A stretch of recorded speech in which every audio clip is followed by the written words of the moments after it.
우리 하나님 말씀 보도록 하겠습니다. 주님이 우리에게 주신 말씀은 누가복음 9장 51절에서 56절까지 말씀입니다. 누가복음 9장 51절로 56절까지 말씀.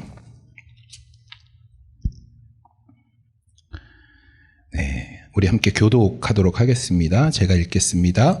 예수께서 승천하실 기약이 차감에 예루살렘을 향하여 올라가기로 굳게 결심하시고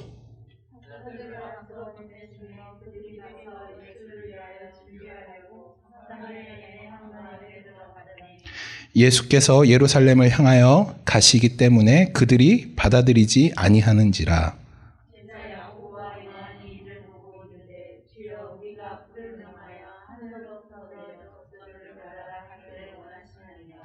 예수께서 돌아보시며 꾸짖으시고 함께 다른 마을로 가시니라. 아멘, 아멘. 오늘은 누가복음 36번째 시간입니다. 지난주에 다들 저한테 파마한 지가 2달이 넘었는데 지난주에 다들 파마했냐고 다시 물어봐서 제가 왜 다시 물어보시지? 계속 궁금해했거든요. 근데 그날 저녁에 영상이 올라온 뒤에 제가 알았습니다. 제 영상을 보고 왜 파마했냐고 다 물어보시는지 알았어. 여기가 이렇게 여기만 꺾여 있더라고요. 그래서 여기는 펴져 있고 여기는 꺾여 있고 약간 바보 같았는데 말씀을 해주셔야지. 머리 좀 정돈하고 와라 이렇게 아무도 말을 안 해줘갖고 다들 파마했냐고만 물어봐서 하여튼 실망입니다. 다음에 제가 그런 몰골이면 말씀해 주세요. 영상을 찍는데 하여튼 지금 괜찮죠? 괜찮죠? 하여튼 감사드립니다. 오늘 말씀은 그 누가복음에서 분기점이 되는 굉장히 중요한 말씀이에요. 우리가 50절까지 누가가 어떤 질문을 던졌다라고 말씀드렸죠? 제가 질문 안 하기로 했죠?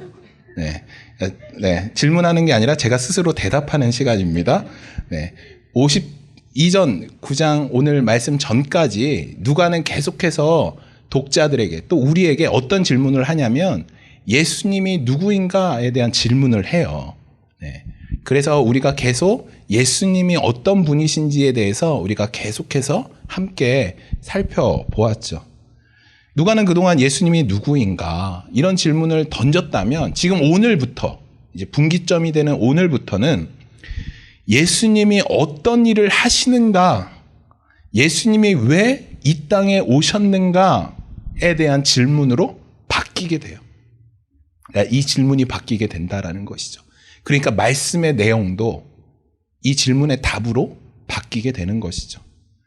여러분, 예수님이 누구신지, 예수님이 이 땅에 오셔서 어떤 일을 하실지에 대한 그 내용은 사실 누가복음 2장에 이미 말씀하고 있죠. 누가복음 2장 10절에서 11절에 이렇게 말씀하고 있죠. 온 백성에게 미칠 큰 기쁨의 소식을 너희에게 전하노라. 오늘 다윗의 동네에 너희를 위하여 구주가 나셨으니 곧 그리스도 주시라. 여러분, 예수님의 이름에 구원자라는 뜻이 있어요. 그리고 마태복음에서도 그가 오실 것인데 그 이름을 임마누엘이라 하라. 여러분, 우리와 함께 하시는, 우리를 구원하실 분, 그분이 바로 예수 그리스도다라는 것이죠. 그것이 이제 누가가 9장 51절부터 이야기할 핵심 내용이에요. 예수님이 누구, 예수님이 이제 어떤 일을 하시는가, 왜 이 땅에 오셨는가. 우리가 예수님에 대해서 이제 알게 됐죠. 예수님이 이런 분이구나. 그러면 그 예수님이 왜 이 땅에 오셨는가? 이 땅에서 어떤 일을 하실 것인가? 우리가 이제 그 질문에 대한 답을 찾아야 하는 것이죠. 여러분, 누가복음 9장 51절부터 누가복음 19장까지 갈릴리를 떠나서 예루살렘에 이르기까지의 예수님의 모습, 예수님이 하신 일들에 대해서 이제 증거하게 되는 것이죠. 그러니까 시기적으로 지금이 어떤 상황이냐면 예수님의 어떤 공생애 중에 6개월 정도 남았어요. 이제 6개월 뒤면은 무엇을 하셔야 되냐면 십자가에서 죽임 당하셔야 되는 거예요. 그러니까 이제 한 6개월 정도 남은 시기에 이제 되어지는 예수님께서 하신 일들이 어떤 일인가, 이제 그것에 대해서 누가복음이 증거하고 있는 것이죠. 지난주에 우리가 살펴본 대로 제자들은 예수님이 고난당하고 예수님이 부활할 것에 대해서 예수님이 말씀하셨지만 제자들이 이해하지 못했어요. 그 고난이 무엇인지, 그 부활이 어떤 것인지에 대해서 제자들은 전혀 이해하지 못한 채 그 고난과 그 예수 그리스도의 죽으심에 대해서 예수님이 이야기했지만 여전히 제자들은 내가 크다, 네가 크냐, 이거 갖고 싸웠다. 그것을 우리가 지난주에 살펴봤죠. 그랬더니 예수님이 어린아이 한 명을 데리고 와서, 어린아이를 데리고 와서 이 어린아이와 같지 아니하면 너희들이 천국을 소유할 수 없다. 이렇게 말씀하셨다. 이 어린아이와 같지 않으면, 이 어린아이와 같은 자가 크다. 여러분, 그래서 지난주 말씀의 핵심이 무엇이라고 말씀드렸나요? 예수님이 누구랑 동격? 어린아이랑 동격이라고. 예수님이 어린아이와 내가 어린아이와 같다라고 말씀하세요. 이 어린아이는 누구라고요? 내가 가장 무시하는 대상. 내가 가장 가치 없다라고 여기는 사람. 그래서 여러분, 제가 말씀드렸는데 지난주에 여러분들 각자에게 가치 없는 존재들이 있죠? 쟤는 진짜 가치 없어. 쟤는 진짜 이렇게 혀를 차시는 그 사람, 지금 여러분 머릿속에 떠오르는 그 사람이 예수님이라는 거예요. 내가 그 사람한테 어떻게 대해야 하는지 예수님이 그걸로 나를 보신다라는 것이에요. 그리고 오늘 본문이 이제 시작이 되는 것입니다. 오늘 본문의 시작은 예수님께서 승천하실 기약이 차감해. 여러분, 예수님이 이제 이 말씀이 예수께서 십자가에 돌아가실 날이 얼마 되지 않음해라고 기록할 수도 있어요. 그런데 왜 하필 예수께서 승천하실 기약이 차심해라고 이야기하는 것일까? 그러니까 십자가에 달리셨다가 아니라 승천하실 기약이 차심해. 왜 이렇게 표현한 것일까요? 여러분, 모든 만물은 예수 그리스도를 위해 창조되어졌어요. 그분이 모든 만물의 창조자이시고 주인 되셔요. 여러분, 지금 말씀에서 강조하고 있는 것은 예수님이 하나님이시다라는 것을 그냥 얘기하는 거예요. 왜냐하면 그 전까지 제가 뭐라 그랬죠? 예수님이 누구라고요?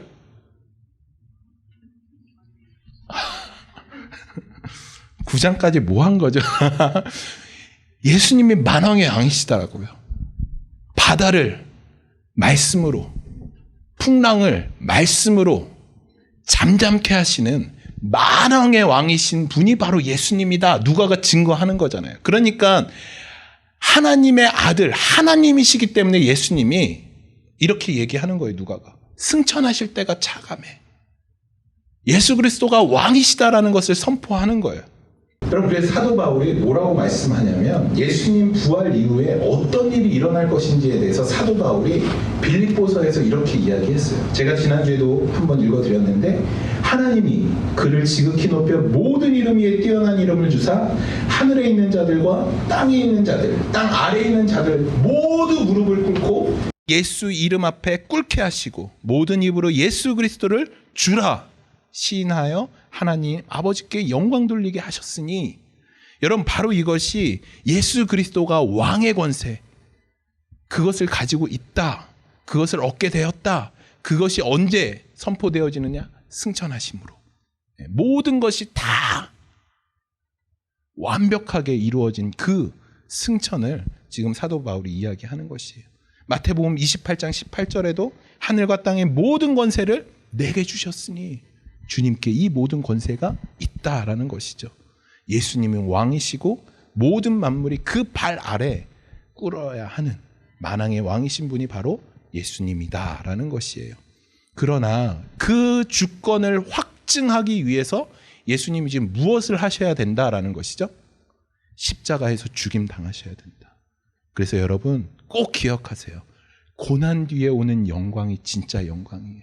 사단은 고난을 무시해요. 예수님에게도 에이, 그 십자가 져서 뭐해? 그냥 영광 받아. 이거예요. 하지만 그리스도인에게 그냥 영광은 없어요. 고난을 통해 오는 영광이 진짜 영광이에요. 왜냐하면 우리는 예수 그리스도가 가신 그 길을 따라가는 존재이기 때문에, 주님이 고난 당하셨기 때문에 우리도 예수 그리스도를 위해서 고난 당해야 되는 거예요. 왜 고난받아? 왜 그리스도인들에게 고난이 있지? 여러분, 이 말은 무엇과 같은 말이냐면, 왜 하나님이신 예수님이 고난 당해야 돼? 라는 말과 똑같은 거예요. 어리석은 말이죠. 우리 교회는, 그리스도인은 예수 그리스도를 쫓아가는 존재예요. 그렇기 때문에 예수님이 고난 당하셨기 때문에 우리도 고난 당하는 거죠. 하지만 그 고난 뒤에 무엇이 있냐면, 예수 그리스도가 영광 받으셨듯이 우리도 예수님처럼 영광이 되는 것이에요. 그 고난을 여러분 기대하셔요.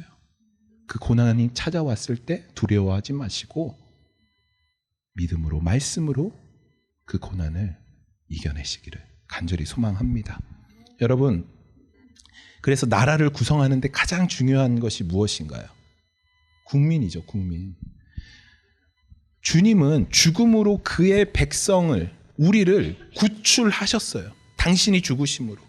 그리고 영광스러운 부활과 승천은 우리에 대한 그분의 주권을 확증하는 것이에요. 우리에게 이제 우리가 하나님 나라에 속한 하나님의 백성이다라는 것을 주님이 선포하시는 거예요. 주님의 죽으심으로 말미암아 내가 이제 내 백성을 내 핏값으로, 내 죽음으로 샀다라는 것을 사단에게 선포하는 거예요. 이제 너에게 속한 존재들이 아니라 나에게 속한 존재라는 것을 예수 그리스도의 죽음으로 선포하시는 거예요. 우리는 주께 속한 자들이에요. 주님께 속한 자들. 여러분, 오늘 본문 52절을 보면 사자들을 앞서 보내심에라고 되어 있어요. 여기 본문을 잘 읽어보면 전후 맥락상 이 사자는 누군가요? 제가 대답할게요. 제자예요. 오, 현정자매님 감사합니다. 제자예요. 네. 제가 이쪽에 다들 앉아 계셔서 이쪽을 보는데 이렇게 눈이 잘 마주치는 분들이 윤정자매랑 지훈 형제예요. 제가 윤정자매랑 지훈 형제한테 질문하는 거 절대 아닙니다. 제가 이렇게 하면 어찌할 바를 두 분이서 몰라 하셔서 제가 대답할게요. 걱정하지 마세요. 부담 갖지 마시고 그냥 어쩔 수 없이 이렇게 보는 거예요. 중간 이렇게 하니까. 여러분, 사자는 전후 맥락상 제자를 이야기하는 거예요. 그런데 그 전에서는 다 제자라고 얘기했는데 왜 여기서는 사자를 보내심에라고 이야기할까요? 제자를 보내심에라고 되면 되잖아요. 왜 하필 사자를 보내심에라고 표현하는 것일까? 여러분, 구약 성경을 보면 메시아가 오시기 전에 이런 사자를 보낼 것이다 라고 말라기서 3장 1절에서 2절에서 이렇게 이야기해요. 만군의 여호와가 이르노니 보라, 내가 내 사자를 보내리니 그가 내 앞에서 길을 준비할 것이요. 그러니까 사자를 보낸다라는 것은 어떤 의미인가요? 우리가 대통령이 어떤 나라를 방문하기 전에 대통령이 가기 전에 반드시 사자를 먼저 보내요. 어떤 왕이 어떤 나라에 가기 전에 반드시 먼저 사절단을 먼저 보내요. 그 사절단을 보내는 이유가 무엇인가요? 우리나라 왕이 올 거야. 왕이 올 거야라는 것, 왕의 오심을 선포하기 위해서, 그것을 이야기하기 위해서 사자를 먼저 보내요. 그렇지 않으면 그냥 사람을 보내고 어떤 제자들을 보냈다라고 나와 있죠. 여기서 사자를 보내심에라는 것은 이제 승천하신 하나님의 나라가 임재했고 그 하나님의 나라를 선포하시기 위함의 말씀이라는 것이에요. 왕의 오심을 알리기 위해. 여러분, 그래서 이 사자의 역할은 누구보다도 이 사자의 역할을 잘해준 것 우리가 너무 잘 알죠. 세례 요한이죠. 여러분, 이 사자의 선포, 이제 왕이 오실 것이다 라는 이 사자의 선포를 듣는 사람은 두 가지만 결정하면 돼요. 둘 중에 하나만 결정하면 돼요. 이 왕을 받아들이든지 아니면 거절하든지 이 둘 중에 하나만 하면 되는 것이에요. 그런데 오늘 본문을 보니까 이 왕의 오심을 거절한 사람들이 있어요. 그 사람들이 바로 사마리아 사람들이다라는 것이에요. 여러분, 사마리아 사람들이 왜 예수님을 거절했는지 그 이유가 나와요. 왜냐하면 예루살렘으로 향한다라는 이유로 예수님을 거절했어요. 왜 그럴까요? 왜 예수님이 예루살렘으로 향한다라는 그걸 알고 사마리아 사람들이 예수님을 거절한 것일까요? 이것도 제가 여러분들께 말씀드린 적이 있는데, 하여튼 우리 성도님들은 너무 좋아. 왜냐하면 잘 잊어버리셔서 제가 했던 설교 또 하고 또 해도 전혀 기억을 못 하셔서 너무 감사한 것 같습니다. 하여튼 우리 예수님이 예루살렘으로 향한다, 이것만으로 이 사마리아 사람들이 예수님을 거절해요. 그 이유는 솔로몬 때로 올라가야 돼요. 솔로몬 이후에 분열왕국이 시작이 되죠. 그래서 남유다는 솔로몬의 아들인 르호보암, 북이스라엘은 이제 여로보암이라는 왕이 통치하고 나눠지게 됐어요. 그런데 이스라엘에는 성전이 몇 개 있죠? 한 개 있어요. 한 개. 솔로몬이 지은 솔로몬 성전이 한 개 있어요. 그렇기 때문에 이스라엘은 절기가 되면 이 성전에 모여서 그 절기를 지켜야 돼요. 그런데 나라가 갈리게 됐어요. 남유다와 북이스라엘로 갈렸는데 성전은 남유다에 있는 거예요. 그러니까 북이스라엘 사람들이 절기만 되면 남유다의 성전으로 와서 절기를 지키는 거예요. 그러니까 여로보암 왕으로서, 북이스라엘 왕으로서 그게 좋을까요, 나쁠까요? 안 좋죠. 찝찝한 거예요. 왜냐하면 그 사람들 다 이렇게 절기 때 왔다가 그 남유다 왕이 국경을 닫아버리면 난리 나는 거예요. 난리 나는 거죠. 그러니까 이제 여로보암 왕이 두려워서 단과 세겜이라는 곳에 우상을 숭배할 수 있는 산당을 만들어요. 그리고 금송아지를 만들어 버려요. 그러니까 이제 제사장, 레위인들이 이럴 수 없습니다. 어떻게 하나님 성전에서 예배드려야지 이런 우상을 만들고 이렇게 예배드리는 거, 제사 드리는 거 옳지 않습니다 라고 이야기를 했더니 이 여로보암 왕들이 그 레위 사람들을 다 내쫓아 버려요. 그래서 북이스라엘의 제사장들을 삼는데 어떻게 삼냐면 돈 가져오는 사람들, 아무나, 돈만 있으면 아무나 제사장으로 삼게 돼요. 그렇게 해서 그 당시 북이스라엘의 수도가 어디였냐면 사마리아예요. 사마리아. 그렇게 해서 사마리아, 그 유다 사람들은, 남유다 유대인들은 그 사마리아, 그 지역, 거기를 안 좋게 생각하는 거예요. 저희는 우상 숭배하는 지역이다. 그리고 어떤 일이 일어났냐면 아수르가 침략해 왔을 때 그 북이스라엘 사람들을 강제로 이주시켰어요. 다른 그 아수르로. 그리고 거기에 아수르 사람들을 그 사마리아 땅으로 사람들을 이주시켜 갖고 그 북이스라엘 사람들과 그 아수르 사람들을 혼합시켰어요. 그러니까 유대인들이 봤을 때 이 사람들은 종교, 성전도 종교, 하나님의 말씀도 다 어긴 사람들이고 또 이방인이랑 섞여갖고 완전 이 하나님의 얼굴에 먹칠한 사람들, 그런 사람들이 바로 사마리아 사람들이에요. 그리고 이 사마리아 사람들은 그리심산이라는 곳에서 자기들 성전을 세웠어요. 그러니까 유대인들이 볼 때는 모든 것들을 다 파괴한 존재들이 바로 이 사마리아 사람들이에요. 그러니까 서로 엄청나게 원수로 지내요. 그러니까 유대인들은 사마리아 땅을 지나가질 않아요. 일부러 뺑 돌아가요. 거기 밟기가 싫어갖고. 그러니까 원수보다 더한 원수로 지내는 것이 바로 유대인과 사마리아의 관계예요. 그러니까 그렇게 원수같이 생각하는 저 예루살렘을 향해 예수님이 간다고 하니까 에이, 듣지 마 얘들아, 집어쳐. 그 예수님을 거절하는 것이에요. 여러분, 예수님도 유대인이에요. 그렇죠? 모든 사람들이 길 갈 때 그 사마리아 땅을 밟기 싫어서 다 지나가는데 예수님은 일부러 이 사마리아 땅으로 가세요. 예수님이 가시는 이유가 무엇이에요?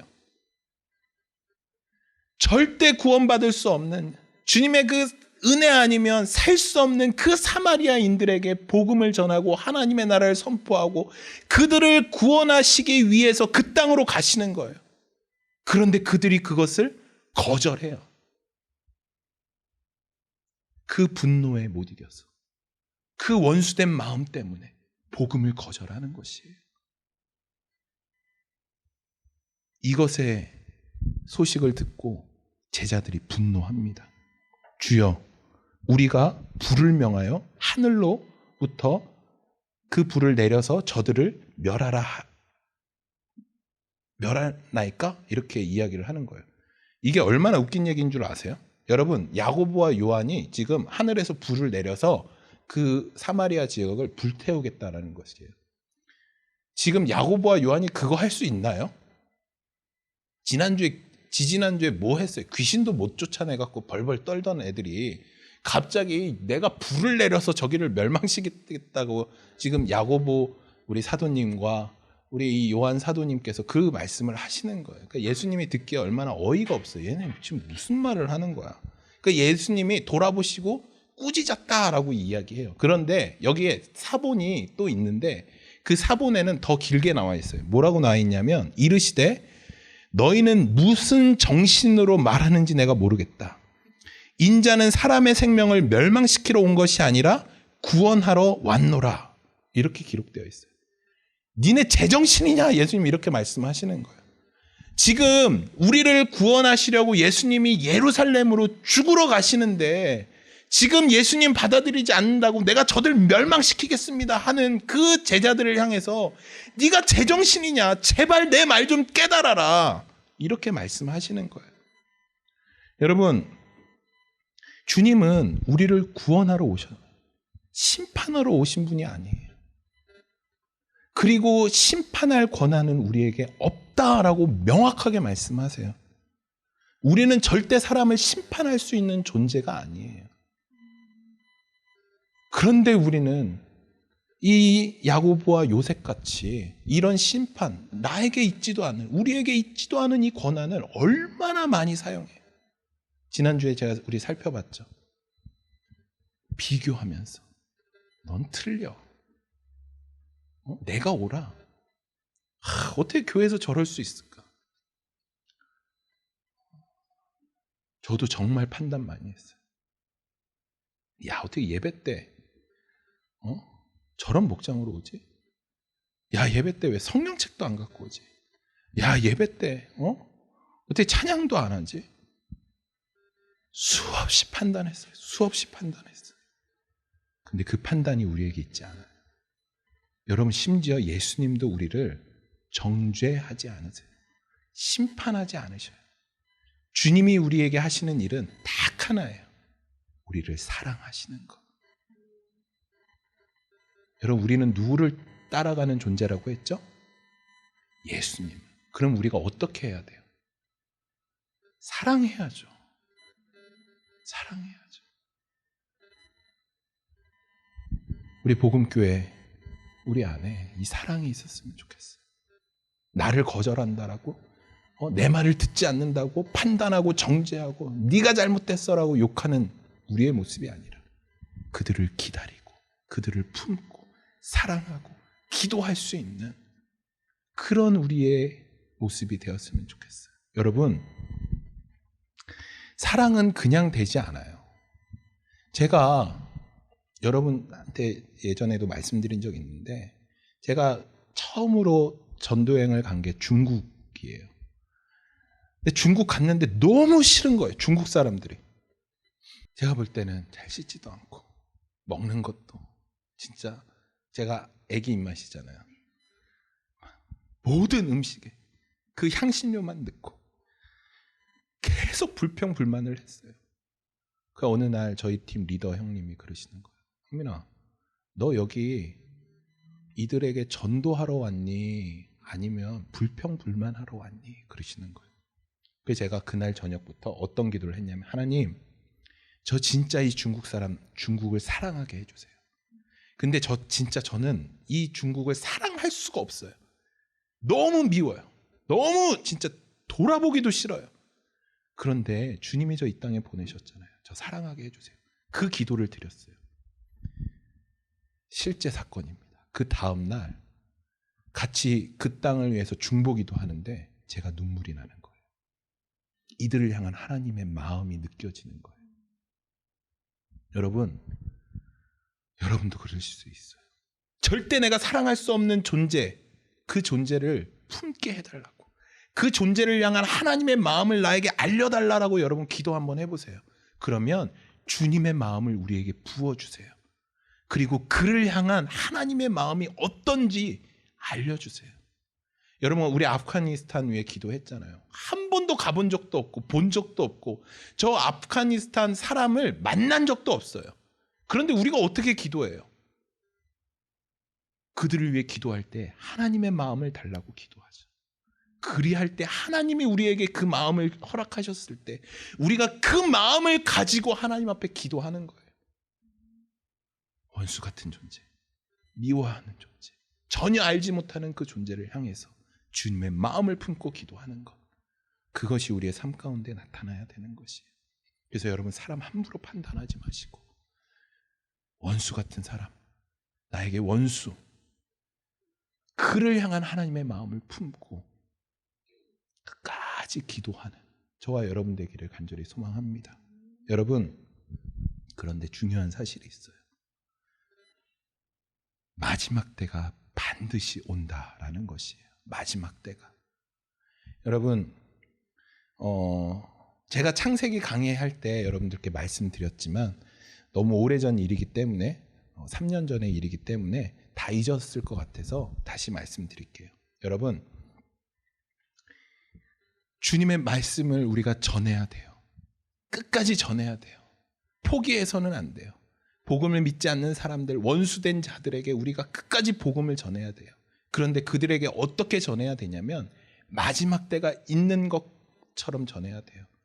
우리가 그 마지막이 언제 올지 몰라요. 그렇기 때문에 반드시 마지막 예수 그리스도의 재림 때가, 심판의 때가 온다라는 것을 우리가 알고 전해야 되는 것이에요. 여러분, 창세기 5장을 보면 5장에서 강조하는 게 나와요. 5장의 족보가 나와요. 그런데 여러분, 성경에서 쫙 한번 보세요.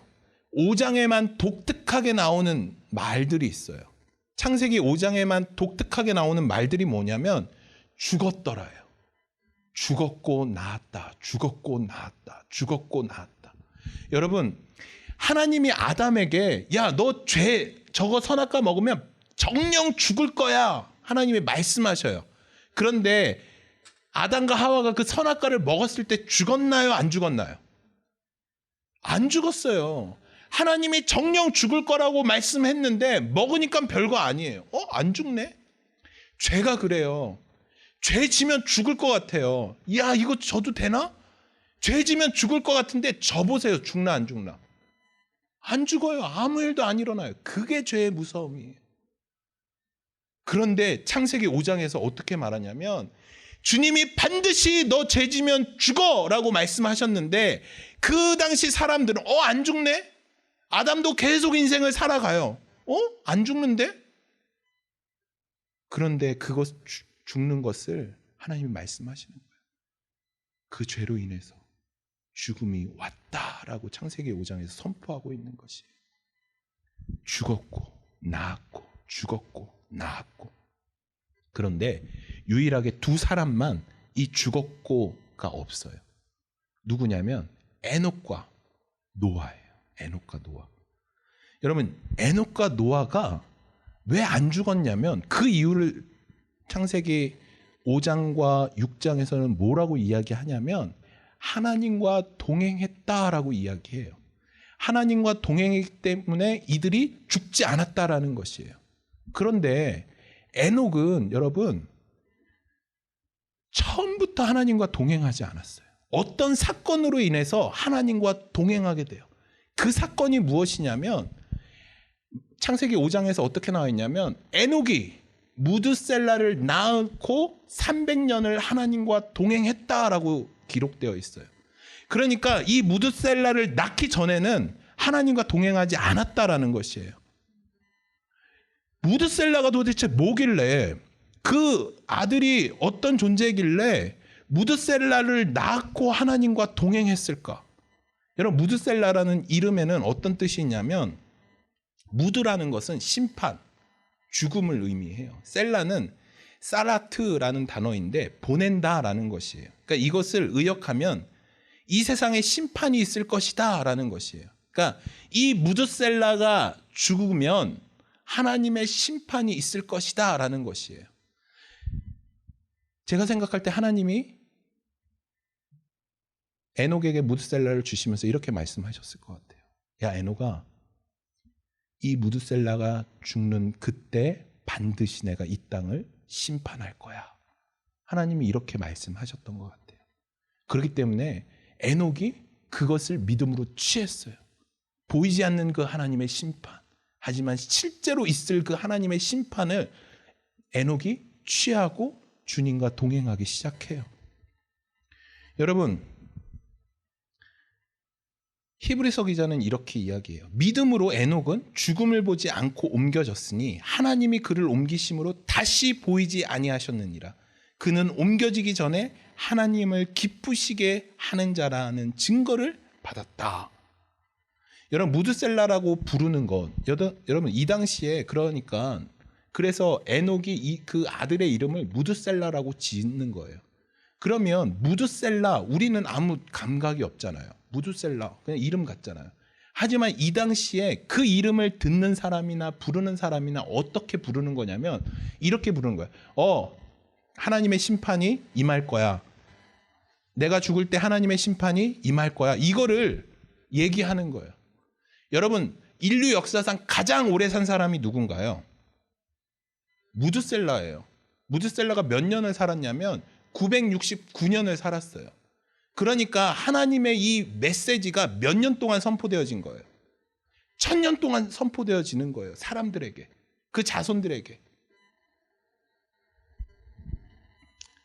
상상 한번 해보세요. 무드셀라가 죽었어요. 그리고 그의 아주 먼 손자 이제 노아도 그 자리에 있었겠죠. 무드셀라가 죽었어요. 노아는 이미 노아의 방주를 만들고 있었어요.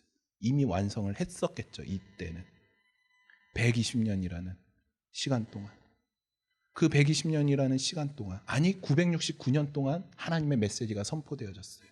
그리고 노아 때 120년이라는 시간 동안 노아가 혼자 미친 듯이 방주를 만들면서 또 얘기했죠. 야, 비로, 물로 하나님이 심판하실 거야. 이 방주에 타야 돼. 120년 동안 또 하나님의 말씀이 또 선포되어졌죠. 그렇게 무드셀라가 죽었어요. 그리고 나서 비가 내리기 시작해요. 결국 그 방주에 탄 사람은 몇 명인가요? 몇 명인가요? 아무도 안 탔어요. 노아 가족만 탔어요. 얼마나 무서운 일인가요? 여러분, 창세기 5장에서 우리가 눈여겨볼 것이 하나가 있어요. 하나님 아버지의 마음이에요.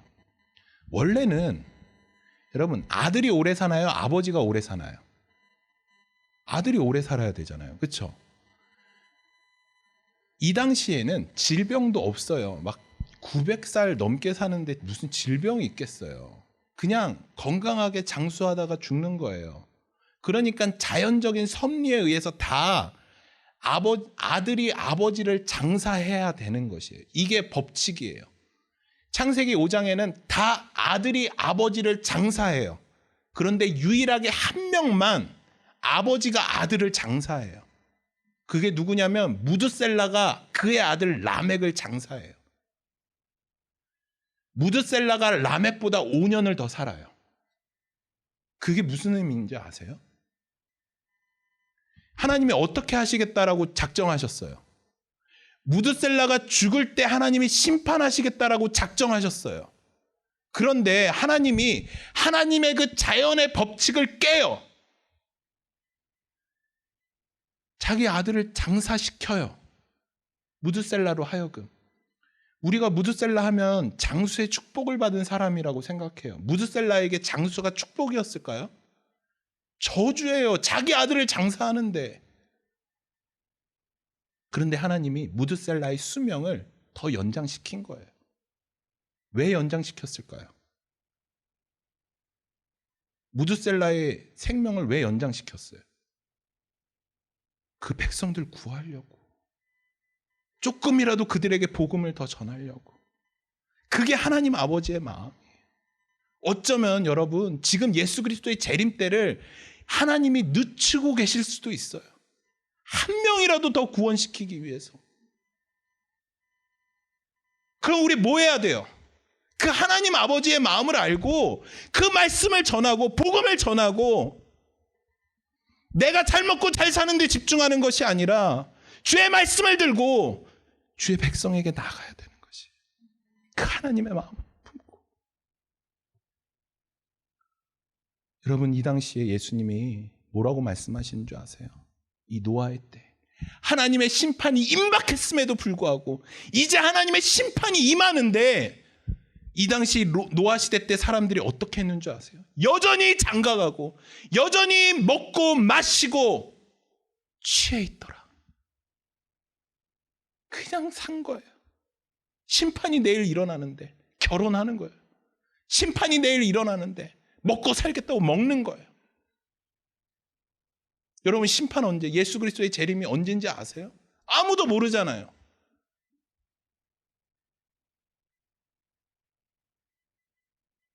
여러분 깨어 있어야 돼요. 깨어 있어야 돼요. 그렇기 때문에 여러분 말씀 붙들고 그 사마리아와 같은 그 땅을 향해 우리가 나아가야 돼요. 내 기분 좀 상하게 했다고 원수처럼 지내는 거. 여러분 하나님 나라가 임하는데 그게 뭐가 중요해요? 우리 그들에게 가서 복음 전해야죠. 끊임없이 말씀 전해야죠. 끊임없이 그들을 위해 기도해야죠. 사랑의 마음으로. 그 믿음이 우리에게 필요한 거예요. 여러분, 예수님이 오늘 본문 9장 51절에서 뭐라고 하세요? 승천할 때가 차감해 예수님께서 예루살렘으로 향하기로 결정하셨다. 예수님 그 길을 가시는 거예요. 그 죽음의 길을 가시는 거예요. 우리를 구원하시기 위해서. 자신을 죽이기 위해 득실거리는 사람들이 있는 곳으로 예수님이 가시는 거예요. 여러분이라면 가실 수 있겠어요? 예수님이 가셔요. 왜 가시냐면 우리를 구원하시기 위해서. 그런데 우리는 무슨 핑계 대요? 아, 저기 가면 저 좀 힘들 것 같아요. 아, 저기서 뭐 하라 그러면 나 어려울 것 같아요. 나 돈이 없어요. 나 뭐가 없어요. 우리는 이런저런 핑계로 그렇게 살아가고 있죠. 여러분 핑계 대지 마시고 이런저런 환경, 상황 바라보지 마시고 주님께서 그 예루살렘을 향해서 믿음으로 걸어가신 것처럼 우리도 비록 내 눈앞에 그 길이 고난의 길이고 어려운 길이고 비록 손해보는 길이고 힘든 길이라 할지라도 그 길을 기쁨으로 믿음으로 가시는 저와 여러분 되시기를 간절히 소망합니다. 함께 기도하겠습니다.